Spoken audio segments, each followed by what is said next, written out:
ஆப்ரகடாப்ரா இருக்குனே ஆப்ரகடாப்ரா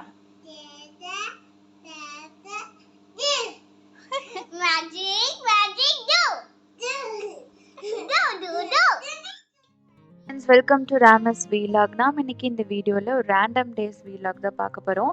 அது கூடவே நான் வந்து இந்தியாவிலேருந்து கொண்டு வந்த பார்சலையும் நான் வந்து அன்பேக் பண்ண போகிறேன். ஸோ அதையும் நம்ம பார்க்கலாம். இப்போ நம்ம வீடியோக்குள்ளே போயிடலாம்.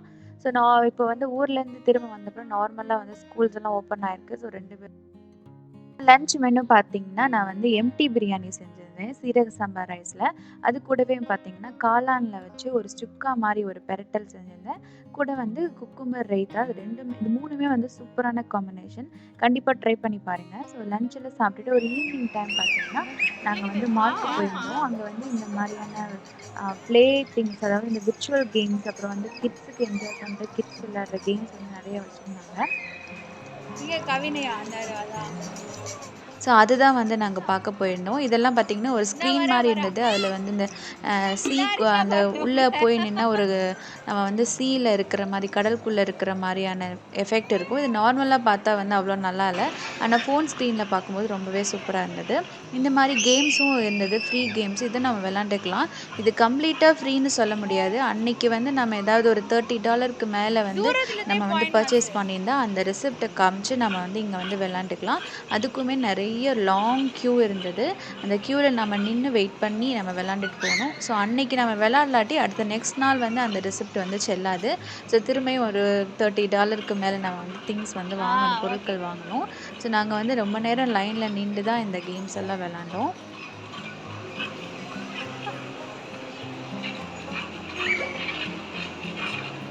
ஸோ இது மட்டும் இல்லை, இன்னும் 2-3 கேம்ஸ் இருந்தது. அதுக்கும் பார்த்திங்கன்னா நிறைய பெரிய க்யூ இருந்தது. இந்த கேமுக்கு மட்டும்தான் க்யூ வந்து கொஞ்சம் கம்மியாக இருந்தது.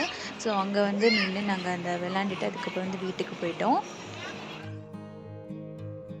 இதுதான் பார்த்தீங்கன்னா நான் இந்தியாவிலேருந்து கொண்டு வந்த பார்சல். இது மினிமம் வந்து ஒரு 25 kg இருக்கும்னு நினைக்கிறேன்.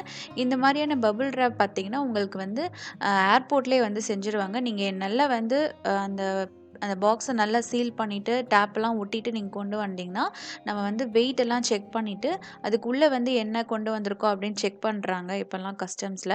ஸோ நம்ம ஏதாவது அரிசி மாவு இந்த மாதிரி ஏதாவது எடுத்துகிட்டு வந்தாங்கன்னா அவங்க வந்து எடுத்து செக் பண்ணுறாங்க. ஸோ அதுக்காக வந்து நம்ம வந்து நல்லா செக் பண்ணிவிட்டு அதுக்கப்புறம் வந்து பபுள் ட்ராப் பண்ணிக்கோங்க. நீங்கள் ஊர்லேருந்தே பபுள் ட்ராப் எல்லாம் இந்த மாதிரி செஞ்சுட்டிங்கன்னா ஆனால் வந்து ஏர்போர்ட்டுக்கு உள்ளே வந்து அவங்க வந்து செக் பண்ணும்போது திரும்ப உங்களுக்கு அதை வந்து எடுத்துகிட்டு தான் செக் பண்ணணும். ஸோ அதனால் நீங்கள் இந்த மாதிரி பாக்ஸை மட்டும் டேப் வச்சு ஒட்டிட்டு அதுக்கப்புறம் வந்து அவங்க செக் பண்ண பிறகு அங்கே நம்ம வந்து கொஞ்சம் அமௌண்ட்டு கொடுக்கும்னு நினைக்கிறேன். ஐ திங்க் $120 நினைக்கிறேன். எனக்கு சரியாக வந்து தெரியலை. அந்த அமௌண்ட்டை நம்ம கொடுத்துட்டு நம்ம வந்து பபுள் ட்ராப் பண்ணிக்கலாம். ஸோ பாக்ஸை வந்து ஓப்பன் பண்ண உடனே வந்த ஹெவி ஸ்மெல் என்னென்னு பார்த்தீங்கன்னா இட்லி பொடி.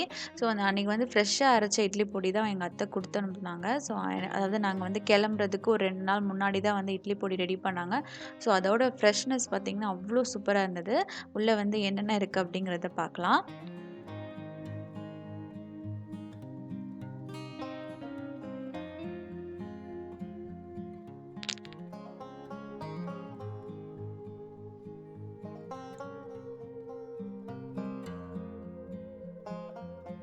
ஸோ நான் எல்லாத்தையும் வந்து எடுத்து ஒரு தடவை நான் வந்து அரேஞ்ச் பண்ணி வச்சுட்டேன். இப்போ என்ன எடுத்துகிட்டு வந்திருக்கேன்னு பார்க்கலாம். இது வந்து ஃபஸ்ட்டு வந்து நம்ம வந்து மிளகாத்தூள். இது வந்து தனி மிளகாத்தூள். இது வந்து வீட்டிலையே ரெடி பண்ண மிளகாத்தூள். ஸோ நம்ம வந்து மிளகா வாங்கி காய வச்சு அரைச்சோம் பார்த்தீங்களா, ரைஸ் மில்லில் கொடுத்து அரைச்சிக்கிட்டா நல்ல ஃபைன் சாஃப்டாக வரும். இதே போல் மஞ்சள் தூளும் அதே மாதிரி தான். அந்த மஞ்சள் கிழங்கு வாங்கி அதையும் வந்து நல்லா காய வச்சுட்டு ரைஸ் மில்லில் கொடுத்து நம்ம அரைச்சிக்கலாம். இது வந்து 2மே வந்து மஞ்சள் தூளும் மிளகாய் தூளும். நெக்ஸ்ட்டு பார்த்தீங்கன்னா இது ஃபுல்லாக வந்து குழம்பு மசாலா தூள். ஸோ குழம்பு மசாலா தூளும் தனியாக அரைப்பாங்க. எங்கள் அத்தை வந்து பார்த்திங்கன்னா இந்த குருமா பொடி அப்படின்னு சொல்லுவாங்க. அது குழம்புக்கு போட மாட்டோம். இந்த மாதிரி சிக்கன், மட்டன் இந்த மாதிரி அதாவது கிரேவியாக இருக்கிற அந்த இதுக்கு போட்டால் ரொம்ப சூப்பராக இருக்கும். ஸோ அதனால் 2 குழம்புத்தூள் வந்து அரைப்பாங்க.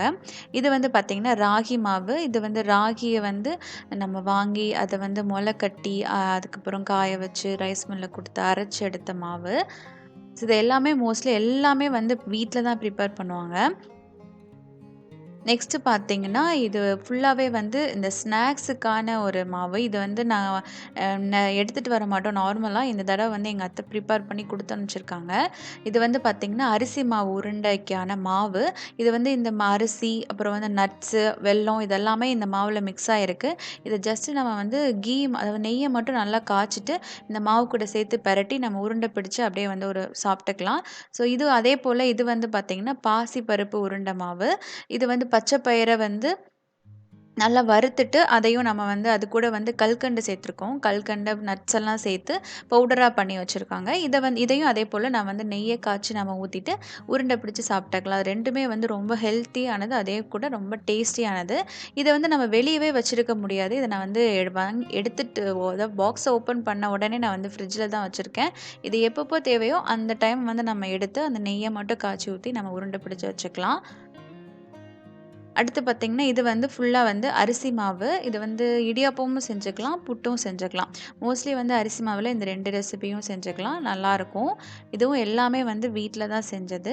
இது பார்த்தீங்கன்னா, ஒரு சிக் மார்க்ன்னு எங்க ஊர்ல இந்த பிராண்ட் கிடைக்கும். இது வந்து இந்த சிக்கனுக்கு அதேமாரி ஏதாவது வறுவல் செய்யும்போது இந்த பொடி சேர்த்துக்கிட்டா சூப்பர் டேஸ்ட்டா இருக்கும். எனக்கு வந்து இந்த பொடியோட ஃப்ளேவர் ரொம்ப பிடிக்கும். ஸோ, அதனால வந்து நான் இந்த பாக்கெட் வந்து ஒரு 5 பாக்கெட் வாங்கியிருக்கேன். இது வந்து உங்க ஊர்ல கிடைச்சா கண்டிப்பா வாங்கி ட்ரை பண்ணி பாருங்க. மெயினா வந்து சிக்கனுக்கு வந்து ரொம்ப சூப்பரா இருக்கும்.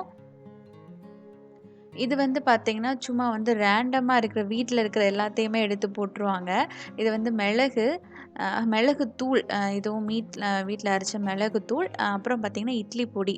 ஸோ 2 பாக்கெட் இட்லி பொடி, அப்புறம் வந்து வீட்ல இருக்கிற மல்லித்தூள், மிளகாத்தூள் இதெல்லாம் எடுத்து அனுப்புனாங்க. இது வந்து பார்த்தீங்கன்னா, புளி.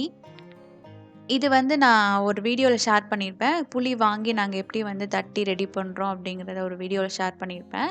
ஸோ அத வாங்கிட்டு அந்த கொட்டை, அப்புறம் வந்து அந்த நாரெல்லாம் இருக்கும் அதெல்லாம் எடுத்துட்டு, அது நான் உப்பு சேர்த்து நல்லா வந்து பெசஞ்சு வச்சுருவோம். ஸோ இத வந்து நம்ம 1 வருஷத்துக்கு மேலயும் சூப்பரா இருக்கும். ஃப்ரெஷ்ஷா இருக்கும். இது பார்த்தீங்கன்னா மிளகு. மிளகெல்லாம் வந்து எடுத்துட்டு வராங்க. ஏன் சிங்கப்பூர்ல கிடைக்காதான்னு கேட்காதீங்க. இது வந்து மிளகு வந்து நல்ல குவாலிட்டியான மலையில கிடைக்கிற மிளகு. ஏன்னா எங்க ஊர் வந்து பார்த்தீங்கன்னா, மலை அடிவாரத்தில தான் இருக்கு. ஸோ மலையில விளையிற நெறைய பொருட்கள எடுத்துட்டு வந்து எங்க ஊர்ல வந்து விப்பாங்க. இந்த தேனு, மிளகு, இந்த கிராம்பெல்லாம் நல்லாவே கிடைக்கும். ஸோ ரொம்ப சூப்பராவும் இருக்கும். ஸோ அதனால தான் அவ்ளோ மிளகு வந்து எங்க அத்தை வந்து படிக்கணக்குல வாங்கி வச்சிருப்பாங்க. எங்களுக்கு, எங்க நாத்தனாருக்கு.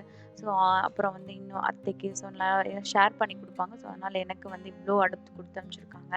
இது வந்து பார்த்தீங்கன்னா, சோள மாவு. சோளம் வாங்கி அதையும் வந்து நல்லா காய வச்சு அரைச்ச மாவு. இத வந்து இன்னும் நான் வந்து என்ன செய்யலாம் அப்படிங்கிறதுக்கு இன்னும் யோசிக்காம இது அப்படியே ஃப்ரிட்ஜ்ல கிடக்கு இந்த மாவு. ஸோ ஏதாவது இத வச்சு செய்யணும். அடுத்து பார்த்தீங்கன்னா, மெயின் ரொம்ப முக்கியமானது இந்த சத்து மாவு தான். ஸோ இதுதான் வந்து எங்களுக்கு வந்து ரொம்ப யூஸ்ஃபுல்லா இருக்கும். சத்து மாவு பார்த்தீங்கன்னா, நான் வந்து குழந்தைக்கு குடுப்பேன். ஸோ அதேபோல எங்களுக்கும் வந்து கஞ்சி ஏதாவது செய்யணும்னா, இந்த சத்து மாவு யூஸ் பண்ணி கஞ்சி செஞ்சுக்கலாம். இத வந்து உருண்டையாவும் செஞ்சுக்கலாம், தோசை ஊத்திக்கலாம், எந்த மாரி செஞ்சுக்கலாம். ஸோ இதில வந்து எல்லா கிரைனும் இருக்கு. மல்டி கிரைன்ஸ்லாம் இருக்கும். நாங்க வந்து ஒரு கிட்டத்தட்ட ஒரு 20 பொருட்கள் வந்து இதில சேர்ப்போம். ஸோ அது எல்லாமே சேர்த்த ஒரு மிக்ஸ்டான ஒரு மாவு தான். ஸோ ரொம்ப ஹெல்த்தியானது. காலையில, நைட்டு எப்போ வேணாலும் நம்ம வந்து இத செஞ்சு குடிச்சுக்கலாம். ஸோ உடம்புக்கு ரொம்ப நல்லது. முக்கியமா கிட்ஸுக்கு பார்த்தீங்கன்னா ரொம்ப நல்லது. ஸோ அந்த மாவு பார்த்தீங்கன்னா, அதுவே ஒரு 3 கிலோ இருக்கும். ஸோ அதுவே நெறைய வாங்கி எடுத்துட்டு வந்திருக்கேன். ஸோ இவ்வளோ தான் வந்து பார்த்தீங்கன்னா, நான் வாங்கின பொருட்கள். இதுக்கு மேல நான் ட்ரெஸ்ஸும் வந்து ஷாப்பிங் பண்ணியிருக்கேன். அந்த வீடியோ உங்களுக்கு வேணும்னா கேளுங்க. நான் வந்து அந்த வீடியோ வந்து போஸ்ட் பண்றேன். நெக்ஸ்ட் ஒரு சூப்பரான வீடியோல சந்திக்கலாம்.